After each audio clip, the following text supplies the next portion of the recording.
साथियों नमस्कार, कैसे हैं आप सभी। उम्मीद करता हूं आप सभी बहुत अच्छे होंगे, खुश होंगे, स्वस्थ होंगे और अपने अपने तैयारी में मस्त और व्यस्त होंगे।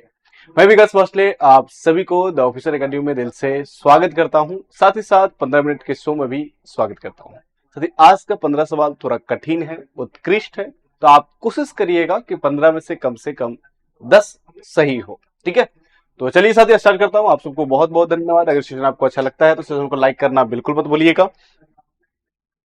आ जाओ साथी, सबसे पहला प्रश्न आज का क्या है। आज का पहला प्रश्न पूछा जा रहा है आपसे कि आदर्श गैस के संबंध में समतापीय परिवर्तन में उसकी ऊर्जा क्या होगा। बहुत अच्छा प्रश्न है साथी। अगर कोई आदर्श गैस होगा तो उस कंडीशन में आपसे पूछा जा रहा है कि जब समतापीय स्थिति हो जाएगा तो आप बताओ कि क्या होगा। क्या दाब बढ़ने पर बढ़ती है, या आयतन घटने पर घटती है, या दाब बढ़ने पर कम हो जाती है, या स्थिर रहती है। बहुत अच्छा सवाल है, बहुत अच्छा सवाल साथी। अगर मैं बात करता हूं साथी यहाँ पे कि आदर्श गैस की अगर मैं बात कर लूं तो आदर्श गैस में होता क्या है। तो जो एक गैस में भी जो सबसे अच्छा गैस है उसे आदर्श गैस कहते हैं। जैसे अगर व्यक्तियों में सबसे अच्छा व्यक्ति हो, जो हमेशा आपके साथ अच्छे से बात करता हो, सुख हो दुख हो, हर एक कंडीशन में एक ही जैसा व्यवहार करता है, और बहुत सारे उसमें गुण है, अवगुण है, लेकिन वो दिखता नहीं है, वो छुपा कर रख रहा है हर स्थिति में, तो आप उसे कहेंगे एक आदर्श व्यक्ति है, क्योंकि आप में उसमें बहुत सारा अच्छाई दिख रही है। ठीक उसी तरीके से गैसों में अगर बहुत अच्छे गुण होते हैं उसे हम आदर्श गैस कहते हैं। अब समतापीय का मतलब क्या होता है मेरे प्यारे साथी। समतापीय का मतलब होता है, सम मतलब होता है इक्वल, और तापीय का मतलब क्या होता है तापमान। तो अगर साथी यहाँ पे इक्वल तापमान होगा, अगर इक्वल टेम्परेचर होगा तो उसे क्या कहा जाएगा, उसे समतापीय कहा जाता है, इक्वल टेम्परेचर पर। और आप इस बात को जरा ध्यान दीजिएगा कि अगर साथी समतापीय परिवर्तन हो गया तो उसकी ऊर्जा क्या होगा। अब ऊर्जा कैसे होता है, तो साथी अगर तापमान में अंतर रहेगा तभी तो उष्मा एक स्थान से दूसरे स्थान तक जाएगा, और वही ताप कांस्टेंट हो गया, वही ताप नहीं बदल रहा है, साथी क्या कणों में कंपन होगी, नहीं होगी। क्योंकि अगर कोई पदार्थ में से साथी ऊर्जा ट्रांसफर हो रहा है मतलब कणों में कंपन होता है, कंपन के कारण ही ऊर्जा एक स्थान से दूसरे स्थान तक प्रवाहित होती है। अब जब ये साथी हो ही नहीं रहा है तो आप कहेंगे कि ऊर्जा में कोई बढ़ोतरी नहीं होगा, कोई कमी नहीं होगी, जो ऊर्जा पहले है वही स्थिर रहेगी। इस प्रश्न का बिल्कुल सही जवाब डी नंबर हो जाएगा। क्यों, क्योंकि तापमान नहीं बदल रहा है, तापमान परिवर्तन नहीं है, इसलिए साथी ये कारण होगा। इस प्रश्न का बिल्कुल सही जवाब डी नंबर हो जाएगा। नेक्स्ट, एक सौर जल हीटर से गर्म जल कब प्राप्त नहीं किया जा सकता है। साथी जो सौर जल हीटर है उसे गर्म जल कब प्राप्त नहीं करेंगे, तेज धूप वाले दिन पर, बादल छाए हुए दिन पर, गर्म दिन पर, या हवादार दिन पर। इसमें आपको थोड़ा सा सोचना है। कहा जा रहा है कि सौर जल हीटर से गर्म जल कब प्राप्त नहीं किया जा सकता, मतलब है कि सूर्य के प्रकाश से जब हम जल को गर्म करते हैं, जिसे आप सभी सोलर प्लेट के माध्यम से भी कर सकते हैं, या फिर आप कह सकते हैं सौर कुकर होता है, उस सौर कुकर में अगर पानी को डालकर हम गर्म करना चाहते हैं तो किस दिन हम गर्म नहीं कर पाएंगे। क्या साथी, उस दिन जहां पर तेज धूप निकला हुआ है। बोलेंगे सर इस दिन तो हम अच्छा से कर पाएंगे, क्योंकि अगर तेज धूप निकला हुआ है तो ज्यादा सौर ऊर्जा मिल रहा है, तो जब सूर्य के प्रकाश से सौर ऊर्जा ज्यादा मिल रहा है तो जल्दी से साथी पानी गर्म हो जाएगा, खाना बन जाएगा। ठीक है, तो साथी इस दिन तो होगा ही।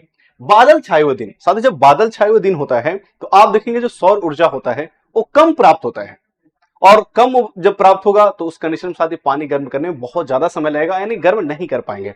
अब यही स्थिति थोड़ा पहले होता था, आज से 5 साल पहले, जब गांव में साथी बिजली नहीं गई थी, तो उस समय साथी जरा ध्यान दीजिएगा क्या होता था कि हम लोग सोलर प्लेट से मोबाइल को चार्ज करते थे, सोलर प्लेट से साथी बैटरी को चार्ज करते थे, सोलर प्लेट से हम बल्ब को जलाते थे।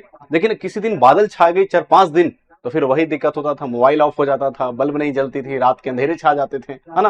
लेकिन हम लोग बचपन में थे तो साथी हम लोग को अच्छा लगता था कि आज लाइट गया इसका मतलब पढ़ना नहीं पड़ेगा, आज साथी लाइट ही नहीं बढ़ रहा है, आज पढ़ना ही पड़ेगा, मोबाइल बंद है, लो गुरुजी का कॉल भी नहीं आएगा, बड़ा अच्छा लगता था। खैर अलग पहलू है, लेकिन साथी अगर मैं बात करता हूं तो बादल के दिनों में आप साथी पानी को अच्छे से गर्म नहीं कर पाएंगे, क्योंकि सबसे कम ऊर्जा इसी में मिलता है। लेकिन सौर ऊर्जा से जो काम हो रहा है वो प्रभावित होता है, इस बात को ध्यान रखना। यहाँ पे सौर ऊर्जा के बारे में पूछा जा रहा था, बी नंबर बिल्कुल सही जवाब होगा। किसी पदार्थ का क्वथनांक दाब में वृद्धि के साथ क्या होगा। साथी क्वथनांक के बारे में पूछ रहा है। साथी पिछली क्लास में गलनांक के बारे में क्लियर किया था, ये आपका क्वथनांक के बारे में पूछा जा रहा है। क्या हो जाएगा जरा बताना साथी, क्वथनांक क्या हो जाएगा। प्रिपेयर साथी मैं आपको बताना चाहता हूं कि अगर आपको सेशन अच्छा लगता है और आपको लगता है कि सवाल बहुत बेहतरीन तरीके से आपको एडीयू के लिए कराया जा रहा है तो सेशन को साथी लाइक जरूर करिएगा, कमेंट करके भी बताइएगा कि सेशन आपको कैसा लगता है, क्योंकि एनसीईआरटी के आधार पर साथी सारे प्रश्न हैं जो आपके हर एक एग्जाम्स में काम आएगा। लेकिन खास करके हम एडीयू के लिए साथी अगर आप तैयारी करें तो आपके लिए तो बेहतरीन है, इसके बाद अलग एग्जाम्स की तैयारी करते हैं तब भी आपके लिए बेहतरीन है, क्योंकि एनसीईआरटी के आधार पर ही प्रश्न साथी यहाँ पे लाया गया है। अगर मैं बात करता हूं पदार्थ के क्वथनांक के बारे में, साथी क्वथनांक आपको समझना पड़ेगा क्वथनांक क्या होता है। एक साथी गलनांक होता है, एक आपका क्वथनांक होता है।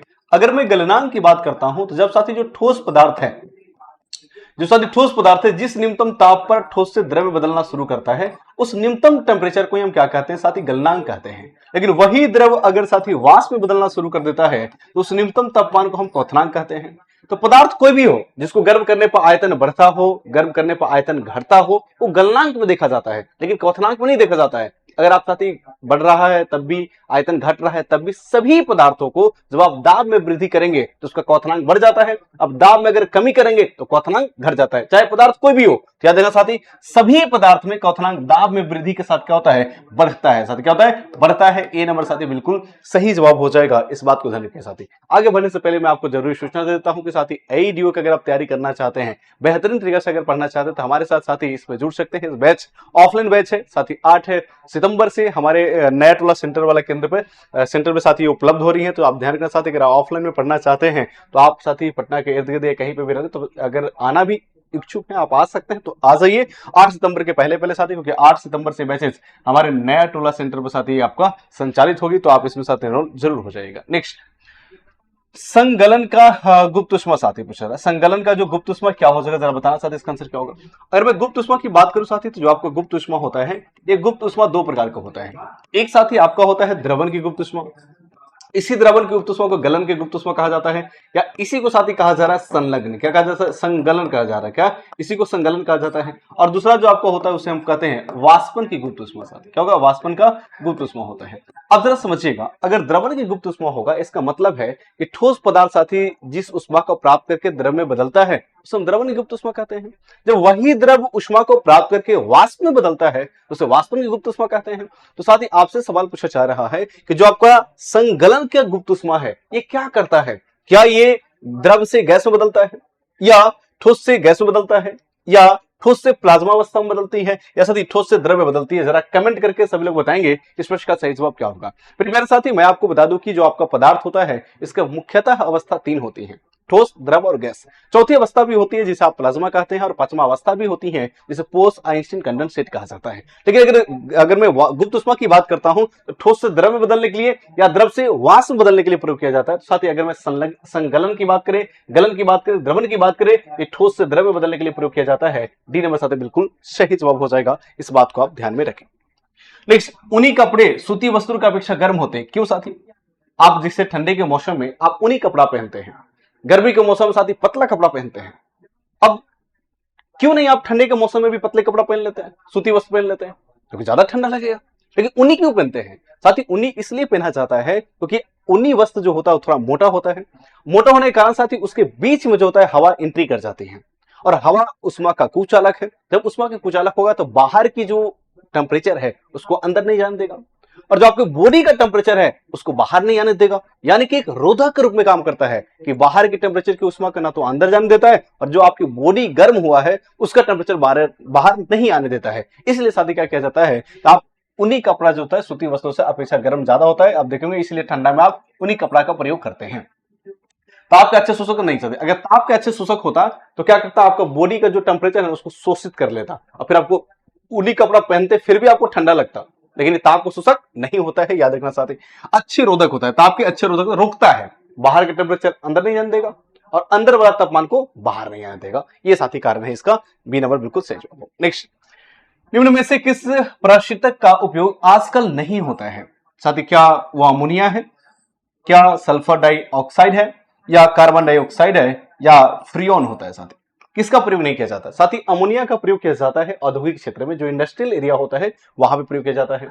सल्फर डाइऑक्साइड को साथी मेडिसिन में प्रयोग किया जाता है अभी भी। शुष्क बर्फ साथी आप जानते हैं, जो शुष्क बर्फ होता है वो कार्बन डाइऑक्साइड के समान लगभग हो जाता है, इसका भी प्रयोग किया जाता है। लेकिन जो आपका फ्रियोन 12 है इसका प्रयोग नहीं किया जाता है। फ्रियोन 12 साथी जो आपको रेफ्रिजरेटर से निकलता था, जिसे आप क्लोरोफ्लोरोकार्बन कहते हैं, उसी को फ्रियोन 12 के नाम से साथ जाना जाता है। तो जो आपको फ्रियोन 12 है वो ओजोन परत को क्षति पहुंचाता था, और आपको मालूम है ओजोन परत एक बहुत बड़ी काम करती है कि पराबैंगनी किरण जो साथी जो खतरनाक है उसको रोकने की काम करती हैं। अगर हम इसका बार लगातार प्रयोग करते रहेंगे तो ओजोन परत के साथ ही लेयर में छेद होते चला जाएगा और एक ऐसा स्थिति उत्पन्न होगा कि त्वचा कैंसर से सभी लोग प्रभावित हो जाएंगे। इसलिए इसका प्रयोग करना बंद कर दिया गया है। फ्रीऑन 12 का प्रयोग नहीं होता है। इस बात को ध्यान के साथ इस प्रश्न का सही जवाब क्या होगा? डी नंबर ही हो जाएगा। निम्नलिखित कथनों पर विचार कीजिए। कह रहा कि वस्तु का ताप या शीतलन कोटि की माप ताप कहलाता है। उष्मा की वृद्धि से अणुओं की आणविक गति घट जाती है। पदार्थ गर्म करने पर फैलता है और ठंडा करने पर सिकुड़ता है। कौन सा कथन सही है? कितने कथन सही सदी? कौन सा कथन है? कितने कथन सही है? ध्यान देना, अगर कौन सा कथन बोलता तो हम बता दें कितना कथन सही है पूछा जा रहा है। बड़ा अलग तरीका से डिजाइन किया गया है। अब देखिए चेक करते पहला, यदि वस्तु का ताप या शीतलन कोटि को तापमान कहते हैं, बिल्कुल सही जवाब है साथी। तापमान का मतलब ही क्या होता है? किसी पदार्थ को साथी अगर आपको जांच करना है कि गर्म है या ठंडा है तो आप तापमान से ही जांच कर सकते हैं। जैसे आप आइसक्रीम खाते हो, ठंडा लगता है, इसका मतलब क्या है कि आपकी बॉडी का, आपका जो शरीर जो है साथी, उसका टेम्परेचर आइसक्रीम से ज्यादा है, आइसक्रीम का कम है, इसलिए आपको ठंडा महसूस होता है। गर्म पानी पीते हैं, आपको गर्म लगता है, इसका कारण क्या है कि आपके बॉडी से टेम्परेचर उसका ज्यादा है, यानी कि तापमान बढ़ घट रहा है। इसका मतलब साथी कोई अगर वस्तु गर्म है या फिर ठंडा है उसको मालूम किससे चलता है? तापमान से, और उसी को तापमान कहते हैं। डायरेक्ट परिभाषा से पूछ लिया गया है। नेक्स्ट, उष्मा की वृद्धि से अणुओं की आणविक गति घटता है, बिल्कुल गलत है साथी। अगर उष्मा में वृद्धि हो रहा है तो कंपन की गति बढ़ेगा। जब कंपन की गति बढ़ेगा तो गति ऊर्जा के मान भी बढ़ेगा, ना कि घटेगा। ये स्टेटमेंट बिल्कुल गलत है। पदार्थ गर्म करने पर फैलता है, ठंडा करने पर सिकुड़ता है, बिल्कुल साथी। जैसे आप मोम के गर्म करो तो फैल जाएगा, ठंडा करो सिकुड़ जाएगा। साथी गर्म करने पर फैलता है, सिकुड़ता है। लेकिन एक बात याद रखना, जो आपको साथी पानी होता है ना, उसको गर्म करेंगे तो साथी उसका आयतन घटता है और ठंडा करने पर आयतन बढ़ता है, इस बात को ध्यान। लेकिन यहाँ पे फैलना और सिकुड़ना की बात किया जा रहा है। साथ ही अमूमन पदार्थों के क्या होता है? गर्म करने पर फैल जाएगा और ठंडा करने पर सिकुड़ जाएगा। यानी कि एक स्टेटमेंट ई सही है और कितना स्टेटमेंट सही हुआ, कौन सा स्टेटमेंट सही हुआ ये नहीं पूछा जा रहा है। इस बात को ध्यान रखना, कितना सही हुआ तो ये वही वाला सही हुआ, ये वही वाला सही हुआ। तो कितना नंबर में 2 स्टेटमेंट सही हुआ, तो केवल 2 कथन सही है, केवल एक कथन सही नहीं। संख्या पूछ रहा है साथी, क्या पूछ रहा है? संख्या। इसका मतलब ये नहीं है कि दूसरा सही है, दूसरा तो गलत है, ये तो साथी गलत है। लेकिन कितना स्टेटमेंट सही हुआ? तो 2 स्टेटमेंट आपका सही हुआ, इसलिए कहा जा रहा है कि केवल 2 कथन सही हुआ है। क्या देवल? केवल 2 कथन इसमें से सही हुआ। 3 कथन दिया गया था और 2 कथन सही है। आप कोई अलग दिमाग नहीं लगाएगा, ठीक है? वैसा लगाएंगे तो फिर साथी आपको दिक्कत होगा, आप गलती कर बैठ जाएंगे। न्यूनतम तापमान पैदा करने के लिए निम्नलिखित में से किस सिद्धांत का प्रयोग किया जाता है? साथी बताओ किस सिद्धांत का प्रयोग करेंगे? अति चालकता का प्रयोग करेंगे, जूल केल्विन प्रभाव का प्रयोग करेंगे, ताप वैद्युत प्रभाव का प्रयोग करेंगे, या फिर रुद्धसम विचुंबकन का प्रयोग करेंगे? किसके माध्यम से हम न्यूनतम तापमान को साथ क्रिएट कर सकते हैं, बना सकते हैं? मेरे प्यारे साथी जरा थोड़ा सा समझिएगा। न्यूनतम तापमान बनाने के लिए जो आपको -273 डिग्री सेल्सियस न्यूनतम तापमान होता है, न्यूनतम तापमान जब भी बनाया जाता है तो साथ ही एक आपको मैग्नेटिक होता है, मैग्नेटिक पदार्थ को रखा जाता है। इसके चारों तरफ पहले चुंबकीय क्षेत्र, प्रबल चुंबकीय क्षेत्र क्रिएट किया जाता है। सबसे स्ट्रॉन्ग जो मैग्नेटिक फील्ड बन सकता है उसको क्रिएट किया जाता है उस पदार्थ के चारों तरफ। और जैसे क्रिएट होता है अचानक से चुंबकीय क्षेत्र को खत्म कर दिया जाता है, यानी कि अचानक से चुंबक बनाए और अचानक से क्षेत्र को खत्म कर दिए। जैसे साथ ही अचानक से क्षेत्र खत्म करते हैं उसमें ताप में कमी आना शुरू हो जाता है और अन्य पदार्थ को मिलाने के बाद भी टेम्परेचर को साथ ही और कमी कर दिया जाता है और इस तरीका से न्यूनतम तापमान तक पहुंचते हैं। साथ जो आपको क्षेत्र बनाया गया प्रबल क्षेत्र, फिर प्रबल क्षेत्र को जो अचानक से हटाया गया उसे हम रुद्धसम कहते हैं। उस प्रक्रिया को रुद्धसम कहा जाता है। साथ याद रखना इस प्रक्रिया किस सिद्धांत से हम न्यूनतम कर रहे हैं, उसमें साथ एक सिद्धांत आता है रुद्धसम विचुंबकन। रुद्धसम विचुंबकन मतलब पहले चुंबक जैसा काम कर रहा है, अब हटा दिए तो विचुंबकन, अब चुंबक जैसा काम नहीं कर रहा है। इसी सिद्धांत को हम कहते हैं रुद्धसम विचुंबकन। साथ ही इस बात को ध्यान रखिएगा, ये बहुत बेहतरीन सवाल है। लेकिन उससे पहले साथ ही मैं आपको बता दूं कि एईडीओ के लिए हमारे पास ऑनलाइन बैच भी उपलब्ध है। 3 सितंबर से साथ ही इसमें क्लासेस शुरुआत होगी। तो अगर आप पटना या फिर हमारे सेंटरों पर आने में असमर्थ हैं, नहीं आ सकते हैं किसी भी कारणवश से, तो साथ ही आप ऑनलाइन घर बैठे तैयारी कर सकते हैं हमारे साथ जुड़कर। हमारे एप्लीकेशन द ऑफिशियल एकेडमी पर मात्र 999 में कोर्सेस उपलब्ध है। तो साथ ही आप हमारे साथ जुड़ना बिल्कुल मत भूलिएगा। एक आदमी जो भट्टी के सामने खड़ा है निम्न द्वारा अधिक से अधिक उष्मा प्राप्त करता है। साथ एक भट्टी है और भट्टी साथ ही आप जानते हो उसमें बहुत ज्यादा हीट उत्पन्न होता है, बहुत ज्यादा साथ इसमें क्या होता है उष्मा उत्पन्न होती है ना। तो कह रहा है कि इसकी भट्टी और भट्टी के सामने साथ एक व्यक्ति क्या है खड़ा है। तो आप बताइए साथ व्यक्ति में जो उष्मा आएगा किस कारण से आएगा? क्योंकि आप जानते हैं कि उष्मा जो होता है संवहन प्रक्रिया से भी एक स्थान से दूसरे स्थान तक जाती है। चालन की प्रक्रिया से भी जाती है, साथ ही चालन की प्रक्रिया से भी जाती है और आपका विकिरण की प्रक्रिया से जाती है। लेकिन यहाँ पे अगर मैं बात करता हूं तो किस प्रक्रिया के कारण साथी वो व्यक्ति के पास उष्मा पहुंच पाएंगी, तो साथी अगर बहुत ज्यादा उष्मा होती है तो वहां पर जो प्रक्रिया लगती है वो आपका रेडिएशन होता है, जिसे आप विकिरण कहते हैं। दूसरी बात साथी, अगर यहाँ पे भट्टी है, यहाँ पे आदमी के पास पहुंचना है, तो ये आपका जो बहुत ज्यादा हीट वहां से उत्पन्न होगा भट्टी से, तो आपका माध्यम नहीं खोजेगा। अगर माध्यम नहीं रहेगा फिर भी इस व्यक्ति के पास पहुंच पाएगा, इसलिए साथी आप विकिरण कर सकते हैं। संवहन इसलिए नहीं कर सकते क्योंकि साथी संवहन में क्या होता है कि वो भट्टी से जो हीट निकल रही है, पहले साथी वायु के कण को गर्म करेगा, फिर वायु के कण के माध्यम से अगर एक स्थान से दूसरे स्थान तक अगर कोई जा रहा है तब वहां संवहन लगता है। लेकिन साथी ऐसा थोड़ा ना है आपको जो भट्टी है उसके चारों तरफ साथी आपको पूरा हवा आपको गर्म हो जाता है, ऐसा थोड़े ना है। अगर इस व्यक्ति है तो इस व्यक्ति को धाह लगेगा, दूसरा व्यक्ति खड़ा उसको धाह लगेगा, ठीक है, जो जाएगा उसको धाह लगेगा। ऐसा नहीं कि वहां का पूरा वायुमंडल गर्म हो जाता है, ऐसा नहीं होता है। तो आप कह सकते साथी गर्म होने की प्रक्रिया में संवहन होगा, लेकिन गर्म नहीं किया जा रहा, उस व्यक्ति के बारे में पूछा जा रहा है, तो वहां पर चल कर जो आती है उस प्रोसेस को कहते हैं विकिरण कहते हैं, क्योंकि वहां पे माध्यम की आवश्यकता नहीं है, बिना माध्यम के भी आ सकते हैं। शब्द इंसुलेशन का अर्थ क्या साथी? अब इंसुलेशन मतलब इस शब्द का मतलब ही समझना है साथी। इंसुलेशन मतलब क्या होता है? इंसुलेशन मतलब होता है जब सूर्य की प्रकाश पृथ्वी तक पहुंचती है, या सूर्य की प्रकाश या सूर्य की विकिरण हम तक पहुंचती है, आपतित होती है, तो उसी को उस प्रक्रिया को हम इंसुलेशन कहते हैं। यानी साथी इंसुलेशन मतलब आपतन, इंसुलेशन मतलब आपतन किसका? सूर्य की प्रकाश का। साथी गलत है, आने वाली सौर विकिरण जो होता है उसी को हम इंसुलेशन कहते हैं। साथी आपको ईवीएस में मिलता है, किसमें? आपको ईवीएस में मिलता है, लेकिन साथी फिजिक्स के कुछ टॉपिक ईवीएस में आता है, तो इसलिए यहाँ पे आपको चर्चा किया गया है।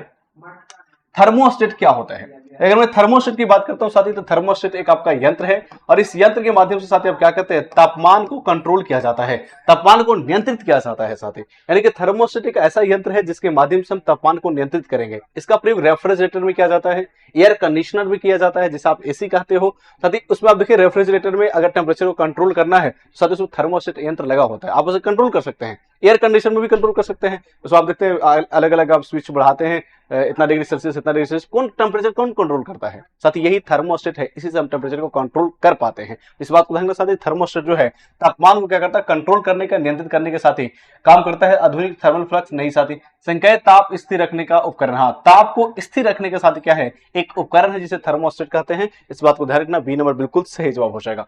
नेक्स्ट, कांच के फ्लास्क में भरे द्रव के साथ द्रव्यमान को गर्म करने पर क्या होगा? तो अगर कांच के फ्लास्क है उसमें कोई द्रव भर दिए, अब उसको गर्म कर रहे हैं।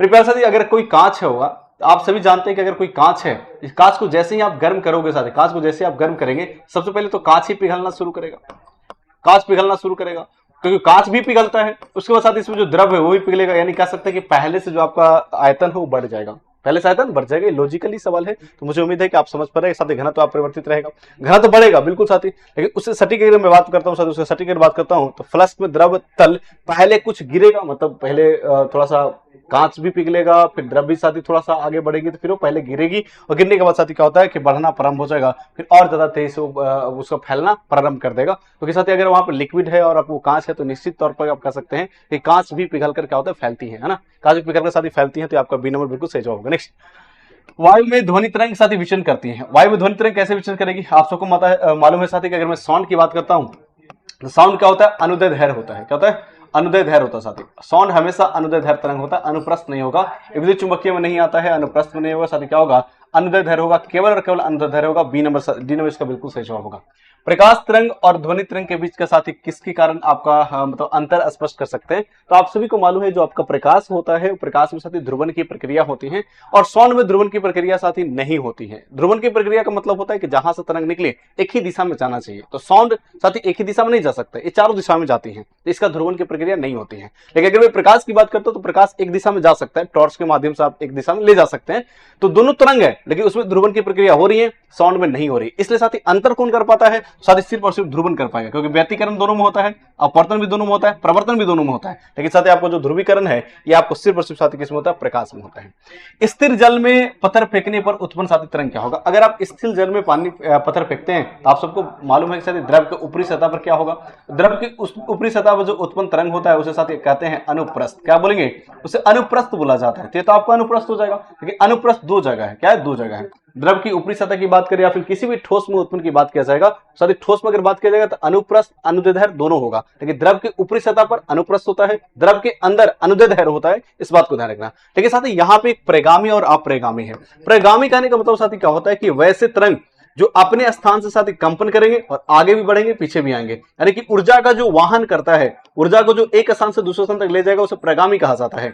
अप्रगामी पदार्थ उसे कहा जाता है जो अपने स्थान पर आकर कंपन करेगा, आगे पीछे नहीं बढ़ेगा, गति नहीं करेगा, उसे साथ ही अप्रगामी कहा जाता है। और अप्रगामी जो है ऊर्जा का वाहन नहीं करता, मतलब ऊर्जा को एक स्थान से दूसरे स्थान तक नहीं ले जा सकता है, क्योंकि खुद ही नहीं चलता है। तो इस कंडीशन में साथ ही कहेंगे कि जो आपको जैसे ही पत्थर मारेंगे जल में, उसका जो सतह से साथ ही आपका तरंग है वो फैलते हुए नजर आता है, यानी कि एक स्थान से दूसरे स्थान तक जाता है, यानी कि अनुप्रस्थ है लेकिन प्रगामी है, अनुप्रस्थ है लेकिन प्रगामी है। साथी ये भी बहुत बेहतरीन सवाल था। मुझे उम्मीद है साथी कि 15 में से कम 10-12 आपको बन चुका होगा। कमेंट करके जरूर बताइएगा सेशन कैसा लग रहा है, साथी वो भी आप कमेंट कर दीजिएगा। अगर आपको अच्छा लग रहा हो तो सेशन को लाइक करना बिल्कुल मत भूलिएगा। इस क्लास में इतना ही, फिर मिलते हैं नेक्स्ट क्लास में। तब तक के लिए आप सुझाव रहिए, हंसते रहिए, मुस्कुराते रहिए, मन लगा के तैयारी करते रहिए। All the best, thank you, जय हिंद।